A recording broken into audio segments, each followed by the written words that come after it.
시편 94편 8절부터 15절입니다. 백성 가운데서 미련한 자들아 생각해 보아라.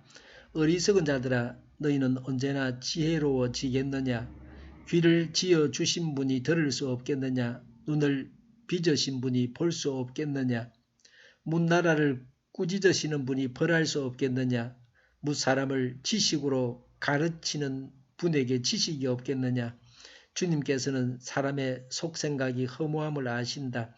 주님께서 꾸짖으시고 주님의 법으로 친히 가르치시는 사람은 복이 많은 사람입니다.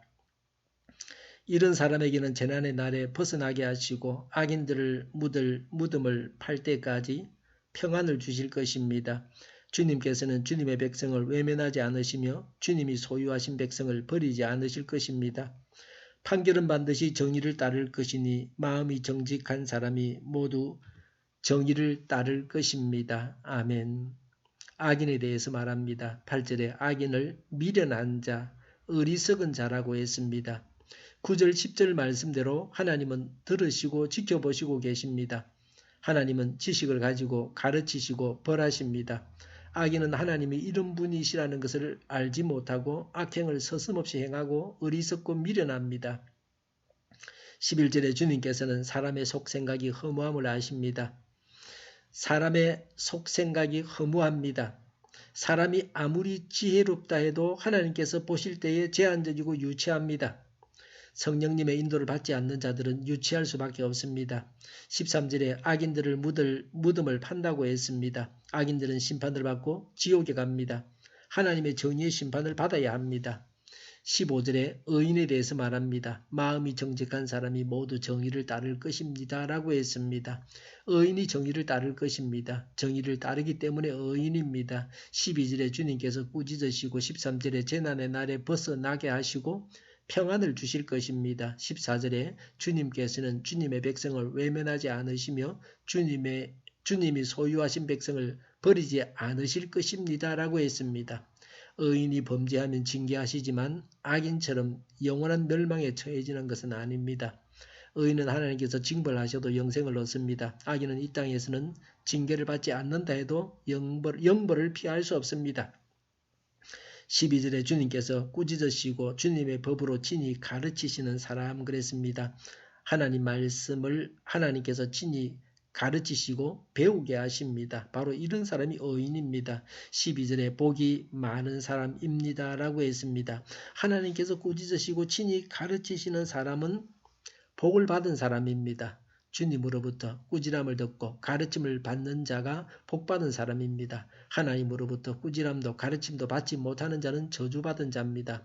하나님께서 내버려 두시는 것을 두려워해야 합니다. 하나님은 죄인이 죄를 지으면서 살게 내버려 두시다가 하나님의 때에 심판하시고 영원한 고통에 빠지게 하십니다.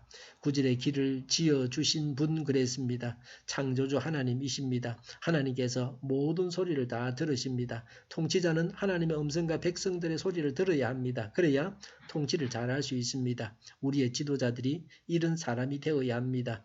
교회와 가정과 모든 모임의 지도자들이 이러해야 합니다.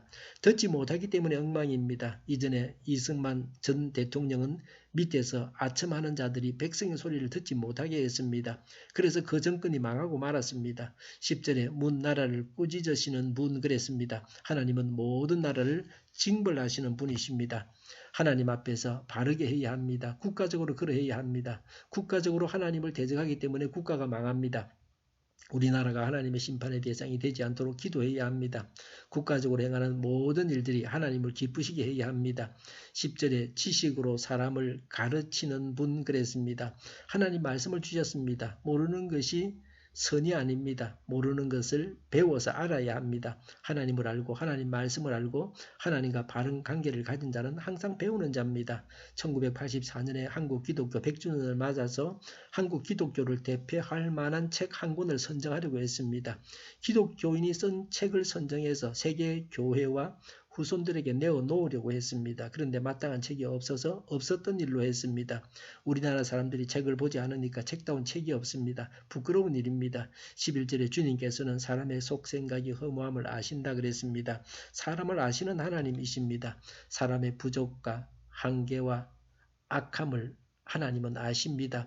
부족하니까 사람입니다. 사람은 하나님 앞에서 부족한 존재입니다. 그래서 하나님을 믿고 하나님을 따라서 살아가야 합니다. 15절의 판결은 반드시 정의를 따를 것이니 그랬습니다. 하나님은 정의로 심판하십니다. 정의롭게 살아가야 합니다. 하나님의 정의를 알고 행해야 합니다.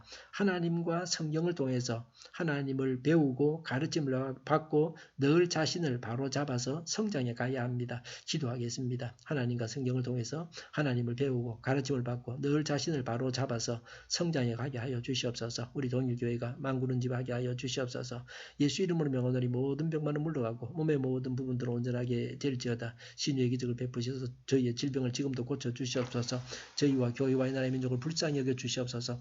독재 정권이 무너지고 적화 통일이 되지 않고 평화 통일을 이루게 하여 주시옵소서. 전쟁 위험이 사라지게 하시며 핵을 만들어서 무장하게 하여 주시옵소서. 신앙의 자유를 누리며 살게 하여 주시옵소서. 하나님을 대적하는 색들이 바로 망하게 하여 주시옵소서. 국회와 정부가 하나님이 기뻐하시는 법만을 만들게 하시며 반성 경쟁의 모든 법과 영과 내교와 가짜 인권법이 폐기되게 하여 주시옵소서. 이 나라의 지도자의 복을 허락하여 주시옵소서. 지진이 일어나지 않게 하시며 출산율이 올라가게 하여 주시옵소서. 자녀를 낳고 살만한 성적으로 건전한 나라가 되게 하여 주시옵소서. 에너지 정책, 재활용품 정책을 제대로 세워서 집행하게 하여 주시옵소서. 늘 맑은 공기를 마실 수 있게 하여 주시옵소서. 한일 갈등, 한미일 갈등이 해결되게 하시며 우리 모두가 분별력을 가지게 하여 주시옵소서. 속이는 자들, 악한 자들을 주님께서 멸하여 주시옵소서. 정의가 강물처럼 흘러가는 나라와 사회가 되게 하여 주시옵소서. 오늘도 하나님 안에서 차고 넘치는 삶, 복된 삶을 살게 하여 주시옵소서. 감사와 찬양을 주님께 돌려드리며 예수님의 이름으로 기도하옵나이다. 아멘.